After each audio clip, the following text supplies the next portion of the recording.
Hello there YouTube, just a quick update of what's been going on. As you can see by the title of this of the video, I've been talking to the BBC. Months and months ago, this guy contacted me via the YouTube saying he was from the BBC and he wanted to have a chat. So we exchanged numbers and he rang me up and we talked for nearly an hour on the phone about stuff. After that he said he'd like to interview me. I said okay, and we fixed a date, and then he cancelled the date because I was saying date sounds a bit dodgy. The meeting, he organised a meeting for the interview and he got cancelled because he was off in Europe doing the football, you know, so that shows you how long ago it was, in the Euros. And they come back and we made another date, an interview, and I cancelled for various reasons, and then we had arranged for another interview, and he eventually called to the house. He was here for at least a good half a day, 4 hours or so. We went through the interview. We stopped. He asked me all the same questions again, and we interviewed that. We filmed that. And we went off. I showed him around the house all my preps, and I store my food and things.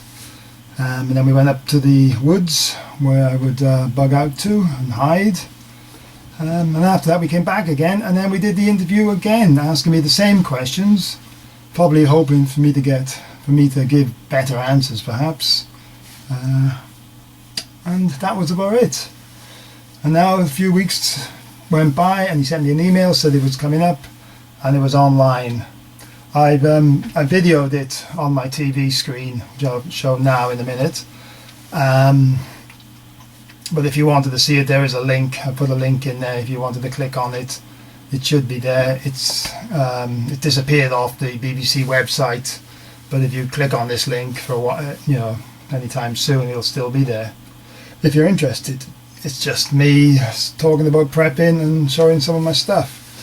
That's all. So after all that interviews and filming and everything, it all eventually, when he sent me the link for the video, it all come down to 1 minute 49 seconds. 4 hours work condensed into 1 minute 49 seconds, which is quite funny really.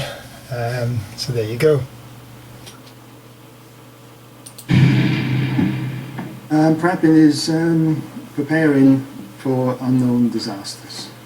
So it could be absolutely anything. At the very least you should have some food put by, water, have a plan of think of it as something that could go wrong, and decide what you could do to get out of that situation or improve it. In the meantime, in case anything didn't happen, you're having a bit of fun, you're doing videoing, and it's a great hobby. The biggest disaster for me would be a solar flare incident, which would knock out all the electronics, and which would mean there'd be no cars would work, no electricity, no water, sanitation, there'd be nothing. And you'd be right back to zero. Probably the worst case, where if there was gangs of people looting your homes, if you do what they call bugging out, where you basically just go off somewhere and hide until the incident ended. For me, we live near the countryside, so I would go into the local woods, and there's certain places I could go and stay there for a few days till hopefully things calm down.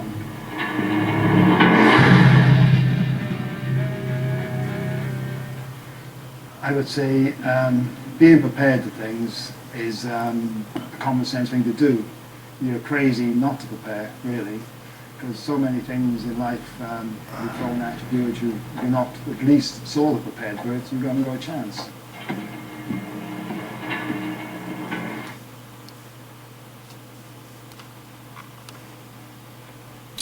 The rest of this video will be just me showing you some stuff I've recently acquired, bought and was given to me, which is far more interesting than me on the BBC. Although everybody, it was online for like 24 hours. It was a BBC online thing, it is. and only 2 people I know actually seen it, and that was it. So I don't think it got very far, because you'd have to be interested in the local BBC channel and be online and catch it within those 24 hours. So I doubt that very few people seen it. So anyway, now on to the other stuff.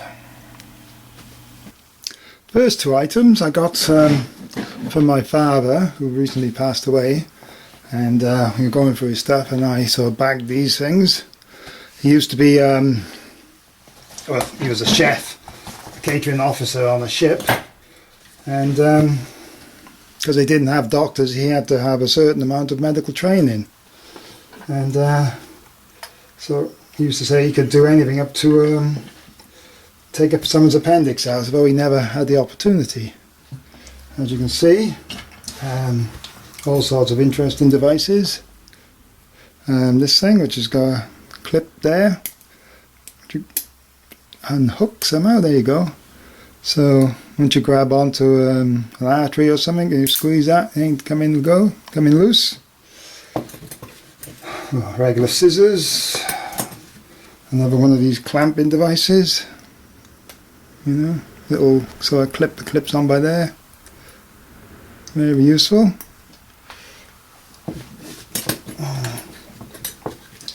This thing, oh, for a minute then, sorry, this thing, for a minute I thought it was nothing, just something screws on the end, but something unscrews. I don't know what that's all about. And there must have been something on the other end that unscrews too. We seem to have lost that. Another scissors, some more of these clamps. Oh, they're a really old-fashioned, I think this is a thermometer, which I presume would still work.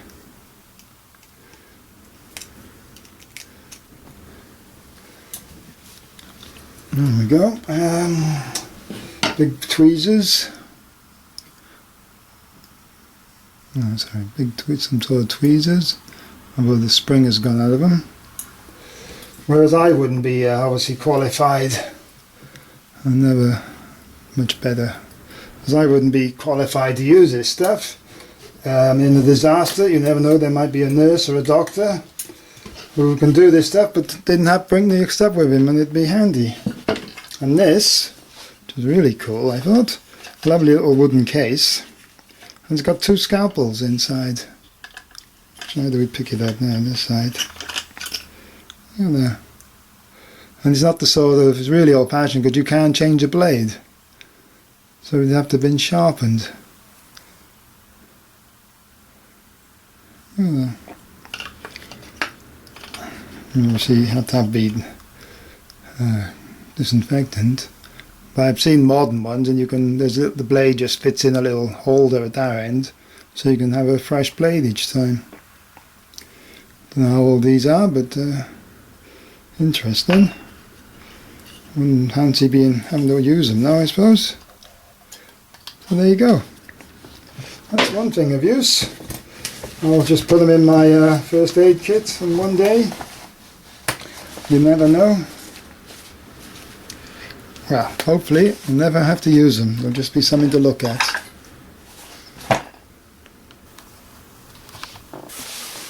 Another item I got, when it focuses in, I'm sure a lot of people would recognise this. Trousers Thermal Reversible Olive Sand. Pair of softie pants. Never heard of them for a long time. Mac Tightwad first said the word, and I thought, what the hell are they? And now, finally, after a long time, I got a pair.